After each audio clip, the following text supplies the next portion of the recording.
Hi third graders, welcome back to our read aloud for today in the book Wonder, a Simple Thing. About an hour later, we were all seated in the giant auditorium waiting for Mr. Tishman to give his middle school address. The auditorium was even bigger than I imagined it would be, bigger even than the one at Via's school. I looked around and there must have been 1 million people in the audience. Okay, maybe not 1 million, but definitely a lot.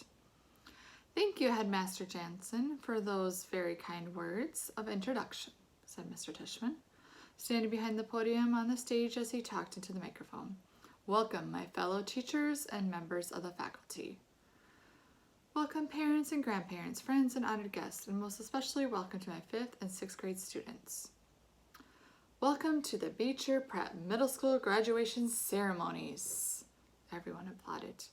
Every year, continued Mr. Tishman, reading from his notes with his reading glasses way down on the tip of his nose, I am charged with writing 2 commencement addresses, one for the 5th and 6th grade graduation ceremony today, and one for the 7th and 8th grade ceremony that will take place tomorrow. And every year I say to myself, let me count down on my work and write just one address so I can use for both situations. Seems like it shouldn't be such a hard thing to do, right? And yet each year I still end up with 2 different speeches, no matter what my intentions, and I finally figured out why this year. It's not as you might assume, simply because tomorrow I'll be talking to an older crowd with the middle school experience that is largely behind them, whereas your middle school experience is largely in front of you. No, I think it has more to do with the particular age that you are right now, this particular moment in your lives that even after 20 years of being around students this age still moves me. Because you're at a cusp, kids. You're at the edge between childhood and everything that comes after. You're in transition. We are all gathered here together, Mr. Tishman continued, taking off his glasses and using them to point at all of us in the audience. All your families, friends, and teachers to celebrate not only your achievements of this past year, Beecher middle schoolers, but your endless possibilities. When you reflect on this past year, I want you all to look at where you are now and where you've been. You've all gotten a little taller, a little stronger, a little smarter. I hope. Here are some people in the audience chuckled. But the best way to measure how much you've grown isn't by inches or the number of laps you can all run around the track or even your grade point average, though those things are important to be sure. It's what you've done with your time, how you've chosen to spend your days, and whom you've touched this year. That to me is the greatest measure of success. There's a wonderful line in the book by J.M. Barrie. And no, it's not Peter Pan. And I'm not going to ask you to clap if you believe in fairies. Here everyone laughed again. But in another book by J.M. Barrie called The Little White Bird, he writes, he started flipping through a small book on the podium until he found the page he was looking for, and then he put on his reading glasses. Shall we make a new rule of life? Always to try to be a little kinder than is necessary. Here Mr. Tishman looked up at the audience. Kinder than is necessary, he repeated. What a marvelous line, isn't it? Kinder than is necessary? Because it's not enough to be kind. One should be kinder than necessarily needed. Why I love that line, that concept, is that it reminds me that we carry with us as human beings not just the capacity to be kind, but the very choice of kindness. And what does that mean? How is that measured? You can't use a yardstick. It's like I was just saying before.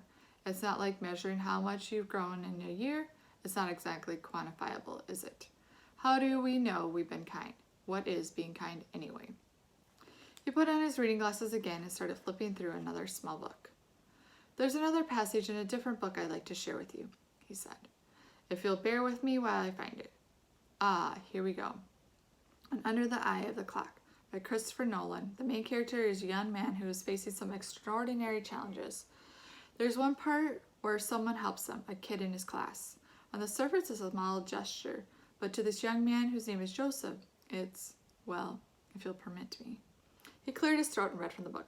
It was at moments such as these that Joseph recognized the face of God in human form. It glimmered into the kindness to him. It glowed in their neatness. It hinted in their caring. Indeed, it caressed in their gaze. He paused and took off his reading glasses again. It glimmered in their kindness to him, he repeated, smiling. Such a simple thing, kindness. Such a simple thing. A nice word of encouragement given when needed. An act of friendship, a passing smile. He closed the book, put it down, and leaned forward on the podium. Children. What I want to impart on you today is an understanding of the value of the simple thing called kindness. It's what all I want you to leave with today. I know I'm kind of infamous for my verbosity. Here everyone laughed again. I guess he knew he was known for his long speeches. But what I want you, my students, to take away from your middle school experience, he continued, is a sure knowledge that in the future you make for yourselves anything is possible.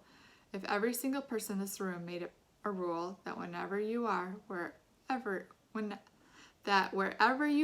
whenever you can, you will try to act a little kinder than is necessary, the world will really be a better place. And if you do this, if you act just a little kinder than is necessary, someone else, somewhere, someday may recognize in you, and every single one of you, the face of God. He paused and shrugged. Or whatever politically correct spiritual representation of the universal goodness you happen to believe in. He added quickly, smiling, which got a lot of laughs and a load of applause, especially from the back of the auditorium where the parents were sitting. Awards. I like Mr. Tushman's speech, but I have to admit I kind of zoned out a little during some of the other speeches. I tuned in again as Miss Rubin started reading off the names of the kids who made the high honor roll because we were supposed to stand up when our names were called. So we didn't listen for my name as she went down the list alphabetically. Reed Kingsley, Maya Markowitz, August Pullen. I stood up, then when she finished reading off the names, she asked us to face the audience and take a bow, and everyone applauded. I had no idea where in the huge crowd my parents might be sitting. All I could see were the flashes of light from people taking photos and parents waving at their kids. I pictured Mom waving at me from somewhere even though I couldn't see her. Then Mr. Tushman came back to the podium to present the medals for academic excellence, and Jack was right. Zima Chen won the gold medal for overall academic excellence in 5th grade. Charlotte won the silver. Charlotte also won the gold medal for music. Amos won the medal for overall excellence in sports, which I was really happy about because ever since the nature retreat, I considered Amos to be like one of my best friends in school. But I was really thrilled when Mr. Tushman called out Summer's name for the gold medal in creative writing. I saw Summer put her hand over her mouth when her name was called, and when she walked up onto the stage, I yelled, "Woohoo, Summer!" as loudly as I could, though I don't think she heard me. After the last name was called, all the kids who just won awards stood next to each other on stage, and Mr. Tushman said to the audience, "Ladies and gentlemen, I am very honored to present you to this year's Beecher Prep School Scholastic Achievers. Congratulations to all of you." I applauded as the kids on stage bowed. I was so happy for Summer. "The final award this morning," said Mr. Tushman, after the kids on stage had returned to their seats, "is the Henry Ward Beecher Medal to honor students who have been notable or exemplary in certain areas throughout the school year. Typically, this medal has been our way of acknowledging volunteerism or service to the school." I immediately figured Charlotte would get this medal because she organized the coat drive this year. So I kind of zoned out for a bit again. I looked at my watch, 10:56. I was getting hungry for lunch already. Henry Ward Beecher was, of course, the 19th century abolitionist and a furious sermonizer for human rights, after whom the school was named. Mr. Tushman was saying when I started paying attention again. While reading up on his life in preparation for this award, I came upon a passage that he wrote that seemed particularly consistent with the themes I touched on earlier. Themes I've been ruminating upon all year long. No, not just the nature of kindness, but the nature of one's kindness, the power of one's friendship, the test of one's character, the strength of one's courage. And here the weirdest thing happened. Mr. Tushman's voice cracked a bit, like he got all choked up. He actually cleared his throat and took a big sip of water. I started paying attention for real now to what he was saying. "The strength of one's courage," he repeated quietly, nodding and smiling. He held up his right hand like he was counting off. "Courage, kindness, friendship, character. These are the qualities that define us as human beings and propel us on occasion to greatness. And this is what Henry Ward Beecher Medal is all about, recognizing greatness." But how do we do that? How do we measure something like greatness? Again, there's no yardstick for that kind of thing. How do we even define it? Well, Beecher actually had an answer for that. He put his reading glasses on again, leafed through a book, and started to read. "Greatness," wrote Beecher, lies not in being strong, but in the right using of strength. He is the greatest whose strength carries up the most hearts. And again, out of the blue, he got all choked up. He put his 2 index fingers over his mouth for a second before continuing. He is the greatest, he finally continued, whose strength carries up the most hearts by the attraction of his own. Without further ado, this year I'm very proud to award the Henry Ward Beecher Medal to the student whose quiet strength has carried up the most hearts.